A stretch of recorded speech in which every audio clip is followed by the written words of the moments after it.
శ్రీకాకుళం జిల్లా ఎచ్చర్ల మండలం ఫరీదుపేటకు చెందిన గోపి 11న హత్యకు గురయ్యాడు. ఈ మర్డర్ కేసులో 8 మందిని అరెస్ట్ చేసినట్లు డీఎస్పీ వివేకానంద శనివారం వెల్లడించారు.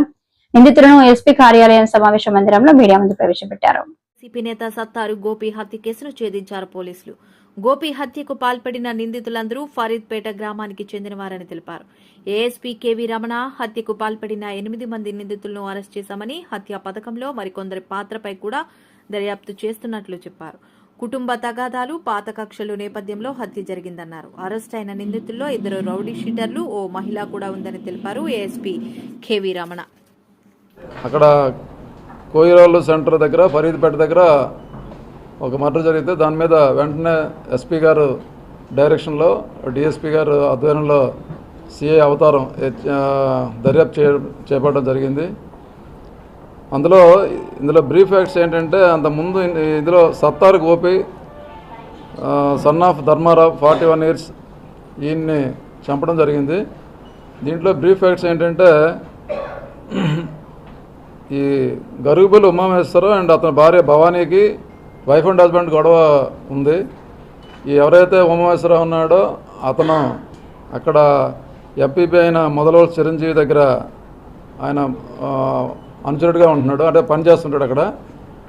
అదే వీరిద్దరు వైఫ్ అండ్ హస్బెండ్ గొడవ మీద వాళ్ళిద్దరు కూడాను ఇతని దగ్గరికి వెళ్తే అతను ఏదో తగు చెప్తే అది అమ్మాయికి నచ్చలేదు. అది నచ్చకపోతే అమ్మాయి పోలీస్ స్టేషన్లో కంప్లైంట్ జరిగింది. ఆ కంప్లైంట్ ఇచ్చిన దాని మీద మన హెచ్ఆర్ల పోలీస్ స్టేషన్లో 498 అండ్ 599 ఐపీసీ కింద, అదే పాత సెక్షన్లు ఇవి, బిఎన్ఎస్ యాక్ట్ కింద కేసు రిజిస్టర్ చేయడం జరిగింది. ఆ తర్వాత ఏమైందంటే, ఈ అమ్మాయి తాలూకా సామాన్లు ఇంట్లో ఉన్నాయని చెప్పేసి ఈ అమ్మాయికి ఎప్పుడైతే ఈ మొదలు చిరంజీవి దగ్గర ఆవిడకి న్యాయం జరగలేదు అనుకుందో, ఆవిడ అమ్మినాటి దగ్గరికి వెళ్ళడం జరిగింది, నాకు న్యాయం జరగలేదని.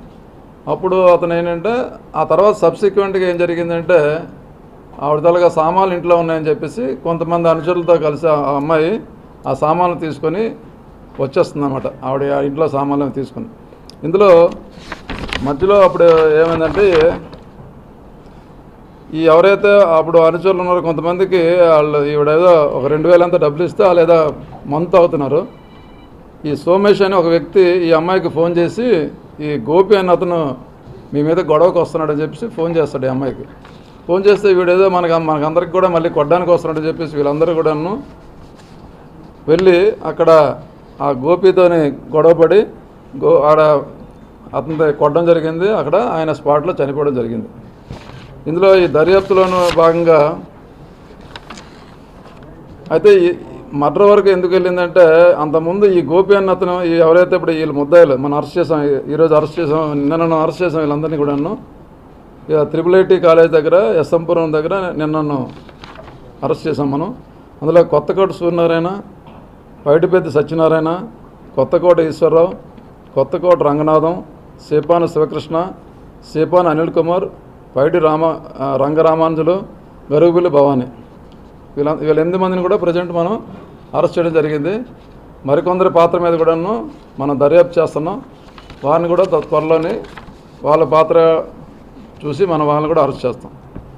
ఇది ముఖ్యంగా ఏంటంటే, వాళ్ళు కంప్లైంట్లోనే మనకి ఫ్యామిలీ డిస్ప్యూట్ కారణంగా ఈ గొడవ జరిగిందని ఇవ్వడం జరిగింది. అయితే ఇందులో బ్యాక్గ్రౌండ్ మీరు పొలిటికల్గా వాళ్ళు ఉన్న విలేజ్లో ఉన్న పొలిటికల్గా 2 గ్రూపులు వాళ్ళకి ఒకరికి, అంటే ఇప్పుడు ఈ కంప్లైంట్ పార్టీకి అమ్మినాడు గ్రూపు